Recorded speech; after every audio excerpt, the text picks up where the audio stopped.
नमस्कार, मैं हूं तन्वी सिन्हा और आप देख रहे हैं बिज तक पर क्रिप्टो करेंसी पर बेस्ड हमारा स्पेशल वीडियो, जहां हम आज एक्सपर्ट के जरिए वर्चुअल डिजिटल एसेट्स पर 1 अप्रैल से लगने वाले टैक्स को बेहतर तरीके से समझाने की कोशिश करेंगे। इन एसेट्स में क्रिप्टो करेंसी, एनएफटी यानी नॉन फंजिबल टोकन जैसे अन्य डिजिटल टोकन शामिल है। 1 फरवरी 2022 को बजट सत्र में वित्त मंत्री निर्मला सीतारमण ने इन सभी के प्रॉफिट पर न्यू फाइनेंशियल ईयर से फ्लैट 30% टैक्स लगाए जाने और 1% टीडीएस काटने को लेकर ऐलान किया था, जिससे इन्वेस्टर्स को बड़ा झटका लगा था। वहीं सरकार की तरफ से इसमें कुछ राहत मिलने की जो भी उम्मीद थी वो फाइनेंशियल बिल 2022 पास होने के बाद खत्म हो चुकी है। साथ ही टैक्सेशन को लेकर क्लैरिटी मिली है। क्रिप्टो पर लगाए गए टैक्स रूल्स के बारे में बताने के लिए आज हमारे साथ ज्वाइन करेंगे बलवंत जैन जी, जो टैक्स और इन्वेस्टमेंट एक्सपर्ट हैं। चलिए उनसे मुलाकात करते हैं और जानते हैं क्रिप्टो करेंसी और वर्चुअल डिजिटल एसेट से जुड़ी हुई कुछ जानकारियां। तो आज हमारे बीच मौजूद हैं बलवंत जैन जी, आप टैक्स और इन्वेस्टमेंट एक्सपर्ट हैं। बहुत बहुत स्वागत है आपका बलवंत जी। धन्यवाद जी। सबसे पहले तो हम आपसे जानना चाहेंगे, फाइनेंशियल बिल 2022 पास होने के बाद सबसे बड़ी क्लैरिटी तो ये आई है कि क्रिप्टो करेंसी और अन्य डिजिटल एसेट्स पर लगने वाले प्रॉफिट और लॉस को आपस में राइट ऑफ नहीं किया जा सकेगा। इसको आपके जरिए हम समझना चाहेंगे। साथ ही टीडीएस 1% लगने की भी घोषणा की गई है। देखिए, ऐसा है तन्वी की जो अमेंडमेंट आए हैं फाइनेंस बिल में, उसके हिसाब से ऐसा लग रहा है कि आपको एक टाइप का जो डिजिटल असेट है उसमें अगर लॉस होगा तो आप दूसरी डिजिटल असेट के प्रॉफिट के सामने एडजस्ट नहीं कर सकते।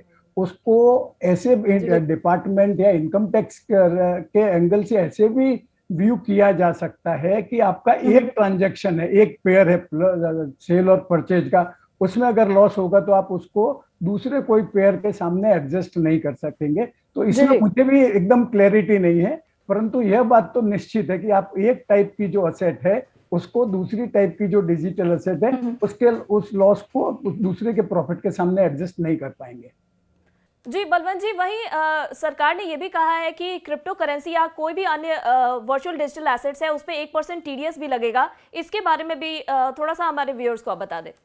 हाँ, देखिए, एक बात बताना चाहूंगा कि जो 1% टीडीएस है वो इनकम कलेक्ट करने के हिसाब से नहीं है, क्योंकि जो टैक्स लाइबिलिटी तो सीधा 30% की है और वो 30% टैक्स लाइबिलिटी प्रॉफिट पे है। टीडीएस जो है वो आपके ट्रांजैक्शन पे लगेगा, मतलब जैसे कोई एसेट आप ट्रांसफर करते हैं, भले आज आपका उसमें लॉस हो रहा है या प्रॉफिट हो रहा है, आपका टीडीएस 1% कट जाएगा। और यह जो टैक्सेशन के रूल है वो 1 अप्रैल से लागू हो रहे हैं, पर टीडीएस के रूल है वो 1 जुलाई से लागू होंगे। और टीडीएस के लिए आपको, अगर जैसे आपको कोई टीडीएस काटना और भरना है तो आपको उसके लिए टीडीएस नंबर वगैरह लेने की जरूरत नहीं है।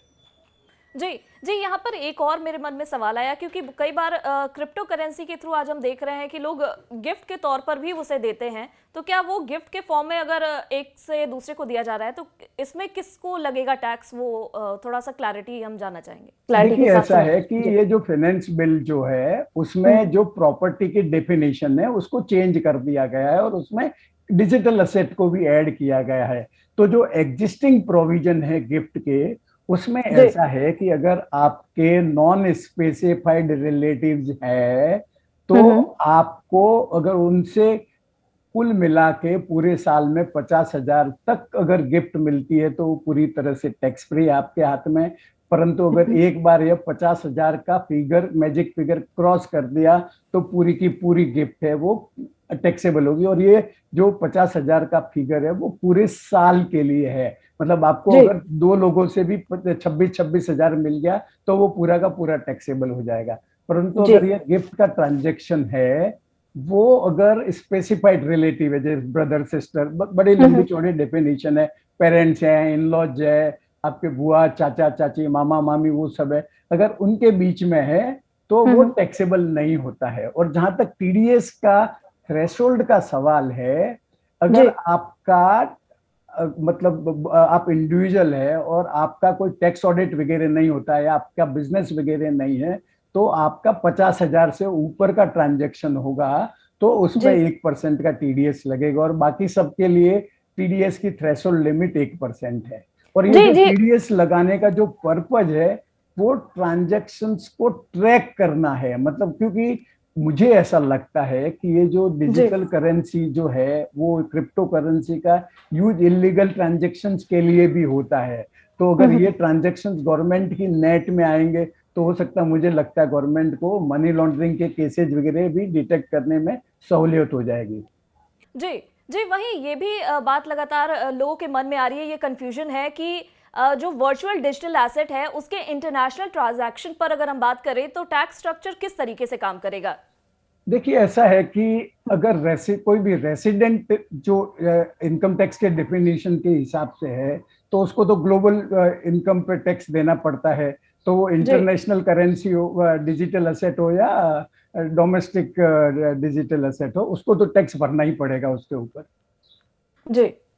जी, वहीं ये टैक्स नए फाइनेंशियल ईयर में एप्लीकेबल होगा। इससे फ्यूचर में हम किस हेड के अंदर फाइल कर सकते हैं?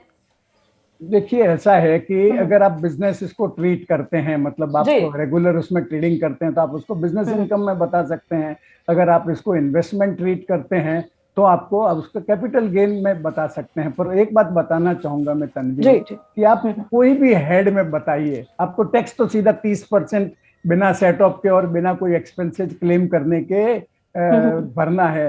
तो कोई भी फर्क नहीं पड़ने वाला, आप कान इधर से पकड़ो या उधर से पकड़ो, आपका टैक्स तो जी। सीधा फ्लैट 30% जाना ही है। जी, जी।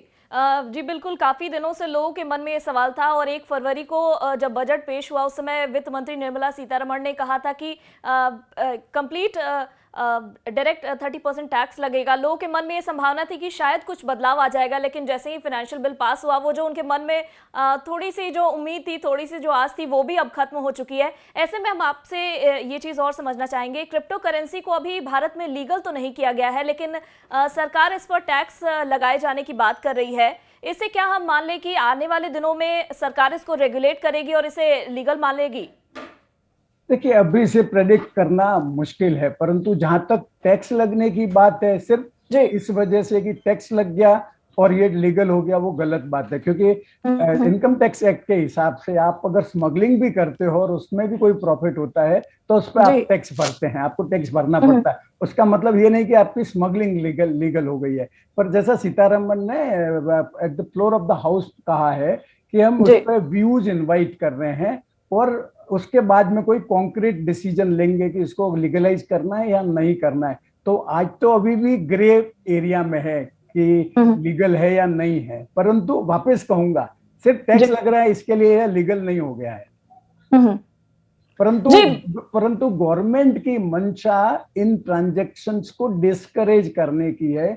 इसीलिए एक तो फ्लैट 30% टैक्स आया है, दूसरा जी। कोई भी एक्सपेंडिचर उसमें अलाउ नहीं करेंगे, तीसरा आपको जो लॉस होता है दूसरे ट्रांजैक्शंस में वो भी आपको अलाउ नहीं करेंगे। तो मतलब गवर्नमेंट चाहती है कि लोग ऐसे ट्रांजैक्शंस नहीं करें।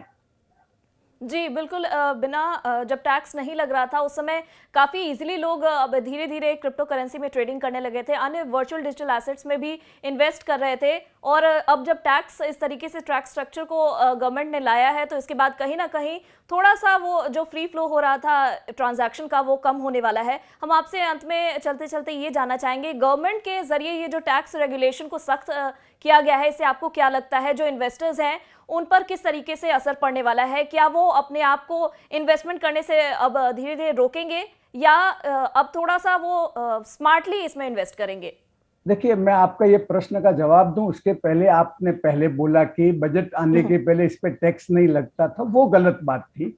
वो टैक्स के दायरे में तो था ही, परंतु अगर आप फ्रीक्वेंट ट्रेडिंग करते हैं तो वो आपके बिजनेस इनकम में स्लैब के हिसाब से लगता था। अगर आप एज एन इन्वेस्टमेंट करते हैं तो 3 साल के बाद लॉन्ग टर्म हो जाता था, 20% लगता था। 3 साल के पहले शॉर्ट टर्म में तो आपकी स्लैब रेट के हिसाब से लगता था। ये बात तो हुई जो बजट आने के पहले की सिचुएशन थी। जहां तक सवाल आपके प्रश्न का है कि इन्वेस्टर के साइकोलॉजी पर इसका ये जो बजट प्रपोजल्स है और ये जो फाइनल हो गए हैं उसका क्या असर पड़ेगा, तो ये तो सीधी सी बात है कि गवर्नमेंट का जो एटीट्यूड है वो डिस्करेज करने का है। और जो जैसा कहते हैं ना कि अगर ऐसी कोई पार्टनरशिप हो जिसमें बोले बोले नफा प्रॉफिट में अपन दोनों की भागीदारी और नुकसान में मेरा कोई भी हिस्सा नहीं आएगा, तो लोग वैसी भागीदारी में जाना पसंद नहीं करेंगे। और तो जो ये क्रिप्टो डिजिटल एसेट का टैक्सेशन वो वैसी ही भागीदारी है, प्रॉफिट होगा तो गवर्नमेंट आपसे ले लेगी, परंतु कोई लॉस होगा तो लॉस आपको एडजस्ट करने नहीं देगी। तो मुझे ऐसा जी लगता है कि जो इन्वेस्टर्स है इन जनरल है वो डिस्करेज होंगे इन्वेस्टमेंट करने में। जी जी, बहुत बहुत शुक्रिया बलवंत जी, आपने इतनी जानकारी हमें दी और उम्मीद है आपने जो भी बातें बताई उससे व्यूअर्स को काफ़ी कुछ समझ में आया होगा और ये जो नया टैक्स स्ट्रक्चर है जो 1 अप्रैल से लागू होगा उसके बारे में उन्हें समझ में आया होगा। आपने इतना वक्त दिया उसके लिए आपका बहुत बहुत धन्यवाद। अगर आपके पास भी क्रिप्टो से जुड़े कोई सवाल हैं तो आप कमेंट में उसे ज़रूर शेयर करें। हमारी कोशिश होगी कि हम जल्द ही अपने एक क्रिप्टो एक्सपर्ट के जरिए आपको उन सवालों के जवाब दे सके। अगर हमारा ये वीडियो आपको पसंद आया हो तो इसे लाइक और शेयर जरूर करें। साथ ही हमारे चैनल बिज़ तक को सब्सक्राइब करना ना भूलें। धन्यवाद।